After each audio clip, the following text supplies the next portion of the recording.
Bakwethu kudibana njalo kuhlelo Buza Ibhayibhili likuphendule.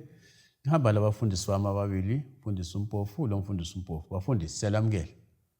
Bingelana abalaleli. Salibonani balaleli.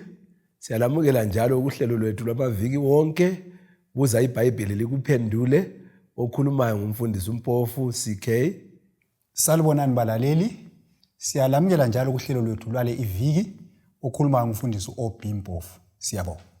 Siyabonga bafundisi. Lamhlanje ke balaleli sikhangela umthetho lomusa abathi bona ngesikhiwa law and grace. Bafundisi bakhulumile amaviki amabili adluleyo ngomthetho, thetho emine yokuqala leyisithupha yokugcina. Kodwa engxenye abanye abalaleli bafundisi bayabuza ukuthi kanti kudlelana ngaphi yona sesiphila ngesikhathi somusa. Kudlelana ngaphi umthetho lomusa? Kula kudlelano bani? Siyabonga mfundisi. Singakhumbula lizananzelela ukuthi isono kuyikweqiwa komthetho. Ivesi lizayithola esigabeni esilandelayo. Ngifuna ukuthi sibuye sikhumbule njalo ivesi esiyithola KwabaseRoma 3 verse ngelika 23 ukubana ke inkokhelo yokuona kuyikufa. Ungabuya njalo uye KwabaseRoma 6 verse 23 ibisitshela ukuthi kodwa isipho sikaNkulunkulu siyimpilo engapheliyo ngoJesu. Ngamanye amazwi umthetho uyasikhombela ukubana ke sonile. Ungavela usikhombela ukuthi sonile okulandelayo ikufa. Kodwa ke uNkulunkulu kasitshiyanga sinjalo, waletha icebo ngoJesu ukubana ke singakholwa kuJesu sizathola ukuphila njalo. Yikho ungafunda ke incwadi yabaseEfeso 2 ivesi ngelika 8 kusiya kwelika 10 ngamafitshane iyazitshela ukuthi sisindisiwe ngomusa ngokukholwa. So ke ukukholwa yikukholwa ukuthi uJesu weza lapha emhlabeni ukubana azosisindisa, wafa esiphambanweni esifa ngenxa yokuthi umthetho waweqiwe. So ukuze kokubili lokhu kube lobudlelwano okuhambelane ukuthi kumele kube khona umthetho usiphelekezele uyesifikisa esiphambanweni lapho uJesu afela khona ukuze asihlawulele izono zethu. Siyabonga mfundisi. Omunye umbuzo ngaba ukuthi siyawudinga yini umthetho kusivumelwano esitsha ngoba sivumelwano esitsha sithi umthetho kawusabhalwa eziphepheni zamanje. Ngabona KumaHeberu. Mhlawumbe singathi siqale ngokufunda khonapho. Kenze ukuthi abalaleli bayibambe kuhle le ndaba. Umbuzo ke mfundisi uthi umthetho sisawudinga yini? Uyadingeka yini? Siyabonga. So sinanzelela ukuthi iBhayibheli ithi yona ngiza kwenza isivumelwano esitsha kulezo nsuku icho inkosi. Lapho ngiza kufaka imithetho yami ezinhliziyweni zabo. Ngilobe ezingqondweni zabo. Bona babe ngabantu bami. So imithetho kaNkulunkulu isilotshwe ezingqondweni zethu. Kanje ivesi uthenga KumaHeberu 8 ivesi 8 siyakuthenga. Awezekheli bona ikhona futhi. Yes. So uNkulunkulu lapha ukhuluma ngokuthi imithetho iyadingeka. So impendulo ithi umthetho uyadingeka kusivumelwano esitsha. So kumele nxa sisiya phambili siza kubamba ukuthi umthetho udingeka ulomlando bani. Ngoba imboni ngathi yikho lapho kulohlupho khona ukuthi abantu kwesinye isikhathi umlando womthetho kusivumelwano esitsha kasiwuzwisisi kuhle. So lapho iBhayibheli ithi umthetho uyadingeka, awusabhalwanga ezibhebheni zamatshe kodwa subhalwe ezinhlizweni lahle ezingqondweni zethu. Ibi sisithi yona ungadluli mfundisi kutshona ukubhale enhlizweni, kutshona ukubhale engqondweni. Omunye umuntu uyabe engakuzwisisi ukuthi nxa sithi ubhaliwe uNkulunkulu uyabuya azobhala engqondweni. Uyakuzwa ngitsho. Ngiyakuzwisisa kakhulu. So kuthi ukuthini? Kuthi ukuthi thina njengabantu asebeyamkele umusa kaNkulunkulu sesimature ukuzwisisa umthetho kaNkulunkulu. Asisawubhalelwanga ukuthi ukwenye indawo kodwa usuyingcenye yethu. Ngezindlela usuyingcenye yezimilo zethu. Usukhona engqondweni ngoba phela ingqondo yomuntu yiyo eyisisekelo sesimilo sakhe. Izinto zonke ngizenzayo zisuka ngapi? Engqondweni. So nxa umthetho kaNkulunkulu ususengqondweni yami kuthi uthi yiwo subumba isimilo sikabani sami. Angisabanjwa ngamandla ukuthi ngiwugcine usuyingcenye yami ngoba sengamkele umusa kabani kaKristu. Ngenye indlela mfundisi usho ukuthi kwedlula ukwazi. Yes. Kodwa kuya ezenzweni.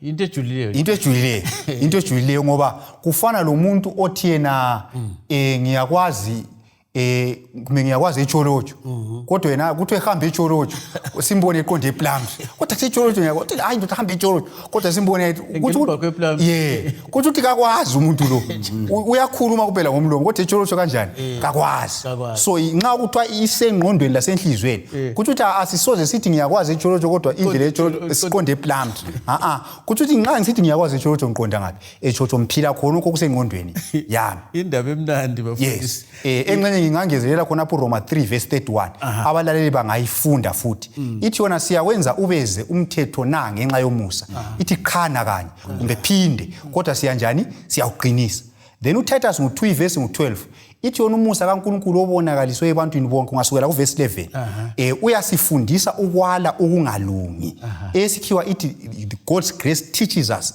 to deny ungodliness. Ngezinye indlela umusa kawukhuthazi kwephula umthetho kodwa umusa ukhuthaza ukugcina umthetho yiwo osenelisayo osipha amandla okugcina imilayo kabani kaNkulunkulu. Undisi khonapho ungakasuki ngicabanga ukuthi into ekhulumayo kufanana lento okuthiwa yitraining isilungu. Yes. Ngangibala kwenye indawo besithi bona isotsha nxa engakafunda ukuthwala umbhobho. Nxa elala kulento abametshatisa yona la. Yes. Azafunda ukuthi sonke isikhathi kumele abe lento abe lomthwalo lawo. Yes. Umthetho kaNkulunkulu lawo ngaba sengqondweni yakho uba ingcenye yakho. Yes. Isotsha kalicabanga uyazizwa ngani ka kulento engeke. Nxa umbhobho ngeke. Angakakhohlwa umbhobho ngabonda ngakho. Kuba ingcenye empilo yakho. Yes. Umthetho ke wona umsebenzi wawo ngowani? Usebenzana umthetho. Siyabonga mfundisi. Ikakhulu nxa sikhuluma ngomusa. Siyabonga. Ngizafunda KwabaseRoma ngo7 ivesi ngelika 7 ngehle bese ngisiyafunda lo Jacobe ngo2 ivesi ngelika 8 usiya ku10 so KwabaseRoma lapha ithi yona ke pho siza kuthini na umlayo uyisono na phinde kodwa ke ngingayi kusazi isono uba bekungekho umlayo bekungayiwazi umhawu uba umlayo ubungachongo ukuthi ungabi lamhawu kodwa isono sathola ithuba ngomthetho sasebenza kimi umhawu wonke ngaphandle komlayo isono sifile ngamanye amazwi indaba uzibale zombili mfundisi uzikhulumela kanye kulungile mfundisi wami balula ngaleyo ndlela uJacobe isahluko sesibili ivesi ngelika 8 kusiya kwelika 10 uthi yena ke lenza kuhle uba ligcina umlayo wobukhosi umayelana lombhalo othi wothanda umakhelwane wakho njengalokho uzithanda wena kodwa uba libandlulula abantu lenza isono lo mlayo ulilahla njengabaweqayo ngoba ogcina wonke umlayo kodwa akhubeke kokukodwa ulecala lawo wonke ngoba yena owathi ungafebi wathi futhi ungabulali uba ke ungafebi kodwa ubulala ungoweqa umthetho omunye umsebenzi oqhakathekileyo nanku kuvesi ngo12 eka Jacobe uthi yena ke khulumani lenze njengokufanele abazakwahlulelwa ngomlayo wenkululeko ngifuna ukuthi ngibuyele emuva ngale sike sathi thina ubudlelwano bomthetho ukuthi wona uyasiphelekezela uyesifikisa esiphambanweni lapho esathola khona umusa so nxa isono sisanda lo musa lawo wenza njani wanda ngoJesu so lapha ke sithola ke ukuthi sazi isono ngenxa yomthetho ngabe umthetho wawungekho ngayisono kasinjani kasisazi umsebenzi wakuqala lo umsebenzi wesibili esiwutholayo ukuthi umthetho mfundisi unjengesibuko silapha nje sibahle sinje okwenze sabuya sigqoke ngalindlela ukuthi sithe sigqoka sisezindlini siqale saya esibukweni sakhangela ukuthi kambe engigqokileyo ithayi ihlezi kuhle yini lalokho engikufakileyo amangilasi ahlezi kuhle yini ngithe nxa ngibona bengikubona lokhu esibukweni isibuko umsebenzi waso ikungitshengisa ukuthi ngimi njani umlando ubususiba kimi ukuthi ngizilungise Kodwa ke ngingazibona lokho engikho khona mina ngiyekela ukuzilungisa isibuko kasingilungisi. Umsebenzi oqhakathekileyo owenziwa ngumthetho. Uyasitshengisa lapho esone khona. Thina ke bese sinanzelela ukuthi lapha sesiwoneke sokumele start inyathelo senze njani sizilungise. So usebenza njengesibuko. Okay. Then okwesithathu umfundisi engxenye ngingakafika emaphethelweni ukuthi umthetho wona lo ofana nayo futhi yiwo osetshenziswayo njengestandard ekwahlulelweni. Nxa kusiza ku judgment ukuthi wenze kuhle kumbe kawenzanga kuhle, okusetshenziswayo yibona lo umthetho ongasuka ukucindezela kodwa kungumthetho wenkululeko. So yiyo imisebenzi engifuna ukuthi siyithintele eqhakathekileyo mayelana ngomthetho. Siyabonga mfundisi. Ngizwa ukuthi uqale wabala incwadi kaPaul KwabaseRoma ngo7 ivesi ka7 usiya phansi, wabala uJakobe, bobabili kuthiwa yikukhotha, what do you call ubacapula emthethweni elithumi. Kunjalo mfundisi wami. kuTestament elitsha kodwa babuyela bayecupha khona phansi. Njalo kwelidala. Ngibona khona kuqhakathekile ukuthi sikunanzelele. Hayi siyabonga. Njalo futhi ngibona ngazathi okunye angazi nxa sisiya phambili ukuthi singakukhasisa njani ukuthi kudlelana njani. Abalaleli bakubambe ukuthi umthetho usuntshengisile ukuthi lapha ebusweni lapha kumanga ngingcolile. kulungiswa njani. Umthetho ususithi ukuthi wena ungcolile kodwa ngeke uzisindise. Yikho kukhuluma ngalo kuJeremiah ngo13 ngale kakhulu verse ngo23 ukuthi ingwe ngeke izilungisa amabala ayo. Lo mtopia ngeke aziguqule umbala wakhe. So nxa sengibonile ukuthi ngingcolile sokumele ngiye kuJesu. Yikho sokungena khona umusa. So umthetho lo musa laba omunye lomunye ulomlando wabo. Basebenza bonke abaxabani laba bantu. Lo omunye uthi ungcolile, omunye uthi uzohlanjulula, uyakuhlambulula. So basebenza bobabili. Omunye ngeke abe khona, omunye engekho. Yikho engizakuthinta khathesi kusigaba esilandelayo lapha. All right. Asikukhangeleke khona lokho. Ukuthi kuyini okwabethelwa esiphambanweni. Bakhona abanye abathi bona umthetho wabethelwa esiphambanweni. Siyabonga. Jesu ebethelwe esiphambanweni, umthetho wabethelwe esiphambanweni. Siyabonga. Siya khona pho ngifisa ukuthi sinanzelele amazwi kaJesu. AkuMateyu 5 verse 17 lo 18. Lapho uJesu athi angizanga kuze echitha umlayo labaprofeti. Kodwa ngizagcwalisa uverse 18 uthi akusoze kususwe ngitsho labadlana emthethweni konke kuze kugcwaliseke. Right. So umthetho lo esikhuluma ngawo lapha imithetho elithumi kawubethelwanga esiphambanweni. Umbuzo lokuqhakathekile ngicela ukuthi abalaleli balandele kuhle lapha. Okwenza ukuthi uJesu afe esiphambanweni yisono. U1 John 3 verse 4 ngizayifunda lapha ithi yona lo owenza isono weqa umlayo. Isono siyiweqa umlayo. So okwabulalisa uJesu kuyini? Yisono. Isono kuyini? Yiweqa umlayo. Antu uyayibona indaba. So kuthi ukuthini? Kuthi ukuthi umuntu angavele athi umlayo kawukho. Akusela sono. Ngoba isono yikwephula ini umlayo. Ukuthi kuze kube lesono umlayo kumele ube khona ngoba yoveza isono. Umuntu othi akula mlayo uthi isono kasikho. Nxa isithi isono kasikho uthi ukuthi akula sindiso ngoba sisindiswa esonweni. Umuntu othi akula sindiso vele uthi uJesu kakho kadingeki. Umuntu othi uJesu kadingeki ukuthi isiphambano vele sona ngikwazi kasinjani kasidingeki. So umuntu angavela athi umthetho kawukho kumbe wabethele esiphambanweni usediliza icebo lonke losindiso.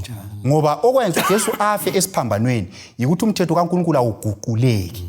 So ubufakazi obukhulu ukwedlula bonke obokuthi umthetho kaThixo kawuguquleki yikufa kukaJesu esiphambanweni. Ngoba ngabe umthetho wawuguquleka uNkulunkulu wayezathi abantu njengoba sebonile akulandaba ngangizona siphonga uguqula umthetho uhambelane lomumo wabo wokona.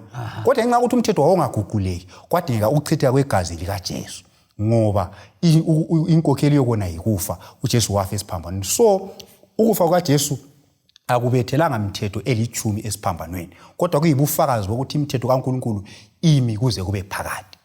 Fundisi, ngiyayizwa inkulumo yakho. Pho-ke kuyini okwabethelwa esiphambanweni?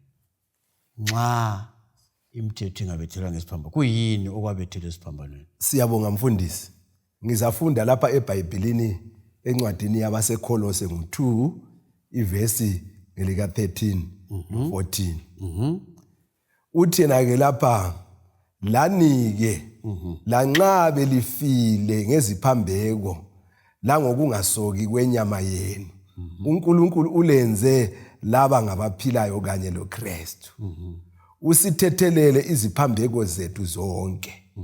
Uyicimile incwadi yemlando emelana lathi ngemlayo yayo.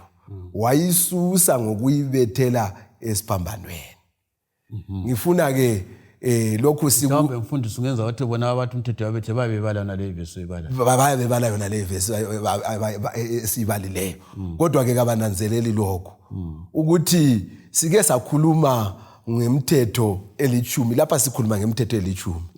Sikubekile ke ukuthi imthetho elithumi iyo eyayise tabanekeli phakathi komchokocho wesivumelwano endaweni engcwele.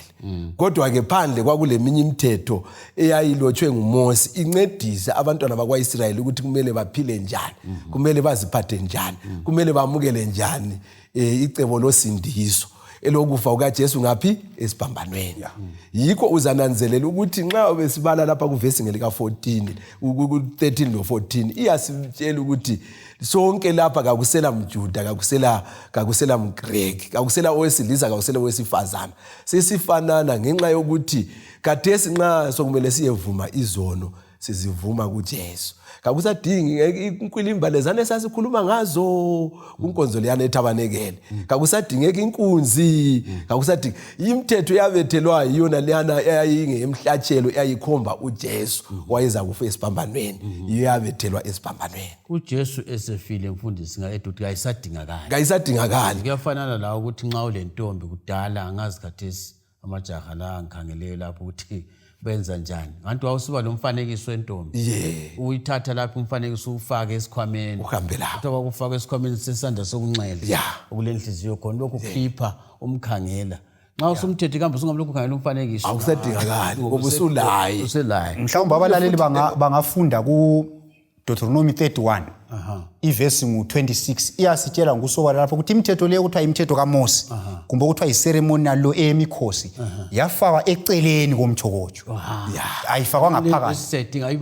Ithi yona thathani lolu gwalo lomlayo lilubeke ngaseceleni komchokocho wesivumelwano senkosi uNkulunkulu wenu ukuba luhlale khona lube yibufakazi ngabantu.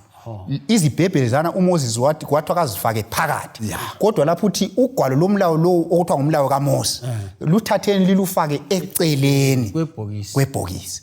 Lwalungekho phakathi. Uthe itholakala Deuteronomy 31 verse 26. Verse 26 mfundisi ufuna ukuthi siyabonga ukungwezelela khonapho imithetho yona leyo lengananzelela le elithumi esikhuluma ngayo yayilotshwe ezibhebheni zamatshe ngomunwe kaNkulunkulu ukutshengisa ukuthi kayicitshwa.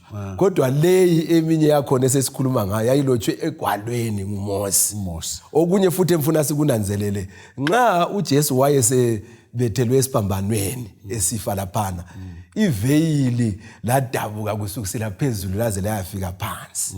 Kusitsho ukuthi yonke imikhosi lenkonzo zonke ezazisenziwa leziyana zaze zifike emaphethelweni ngoba iwundu likaThixo elisusa izono zezwe lase libuye lathatha indawo yalo. Ngezinye indlela mfundisi zase ziyenzile umsebenzi wazo. Akulandingeke ukuthi intubu lokhu layo nisiyenzile umsebenzi. Kunjalo. Usayigcineleni. Kunjalo mfundisi. Ake sikhangeleni kulebala lesilungu lapha balaleni zabala ngesilungu ufuna kungehlula ukubeka ngolimi lwethu lwesindebele. Okuthiwa legalism and antinomianism. Ngamabala nganaqathanyana. Kodwa athi into ezilula. Kulabantu abakholwa ukuthi bazasindiswa ngokugcina umthetho. Labantu abathi umthetho kawusanjani awusasebenzi. Bona abo bantu bobabili singabancedisa njani uhlupho lungaphi? Siyabonga. Engcene khonapho singakhangela ku Ephesians 2 verse 8 sisiya ku 10. Esivezela ukuthi ngomusa lisindisiwe. Hathi ngemisebenzi funa abe khona ozincomayo. So lapha kule singathina kulokudlulisa amalawulo okubili ezigabeni zombili. Kule kudluliswa amalawulo okunye okuthiwa ilegalism. Laba yibo abantu abathi sisinyiswa ngugcina imithetho. Yilo uhlupho lwamaJuda lolo ukuthi ikakhulu abaFarisi. So bathi bona umuntu kumele agcine imithetho ukuzasindiswa. Kodwa leyo kayisiyo mfundiso yeBhayibheli. iBhayibheli lithi umuntu usindiswa ngomusa.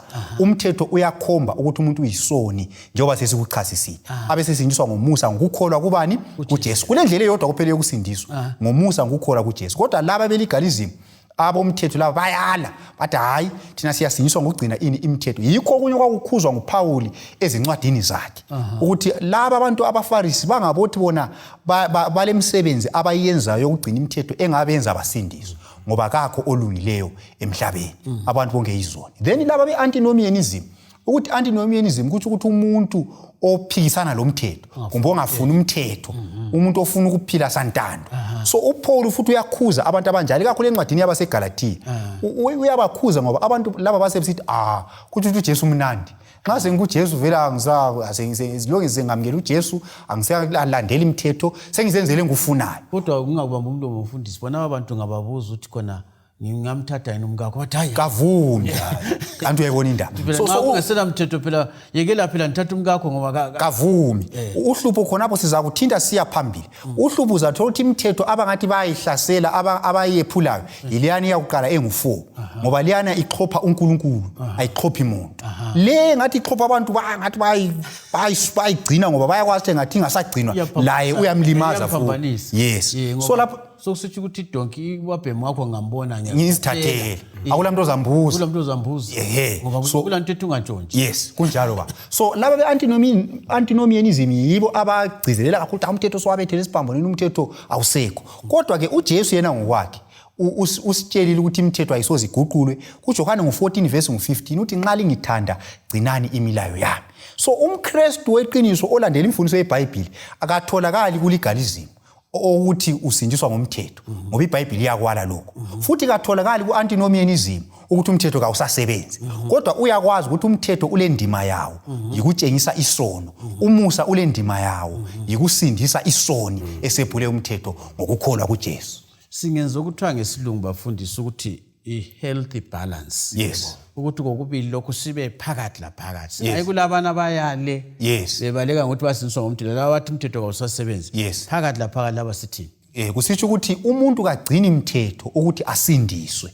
Kodwa umuntu ugcina umthetho ngoba usesindisiwe. Ukugcina umthetho yisithelo somusa osindisayo. Yikho phela uJesu kuthiwa iBhayibheli yesikhiwa ngiyayithanda kuMateyu 1 verse 21, he saves people from their sins, not in their sins. uJesu kangisindisisa ngisale ngisedakeni lwesono, uyangisindisa ngikhuphe esonweni abe sengamkelisa amandla okugcina imithetho yakhe. So ngiyugcina ngoba umusa wakhe sungifinyelele wangisindisa wangamkelisa amandla okugcina umthetho. So ubufakazi obukhulu bokuthi ngisindiswe ngomusa yikubonakalisa izithelo zokugcina umthetho. Ngoba ingqondweni yakho sekubhaliwe. Kunjalo. Sekubhaliwe ukuthi umthetho ugcine. Kunjalo. Bakithi balaleli sithanda ukubonga leli thuba elihle esibe lalo. Ngiyakwazi ukuthi indaba yezindaba. Isindaba phendule kwabanye ukuzwisisa yona indaba esikhuluma ngayo. Kodwa ngilethemba lokuthi ukuphathisile mlaleli ukuzwisisa ubudlelwano phakathi komusa lomthetho. Kakuxabani kuhamba ndawonye ecebeni losindiso. Nxa uJesu sekufumene wakusindisa wabona ukuthi uyisoni ngomthetho wakhe esibukweni uzawugcina umthetho wakhe. Asonto enzima into elula into othokoza ngayo. Sithanda ukubonga ithuba esibelalo silifisela okuhle silifisela izibusiso. Inombolo zocingo 0718 444 196 ku WhatsApp 0718 444 196 ku WhatsApp. Nxa uchaya ucingo 0786204000 0786204000. Asihlanganeni njalo kuvikelizayo ngesikhathi esifananayo endaweni efananayo. Inkosi libusise. Siyabonga.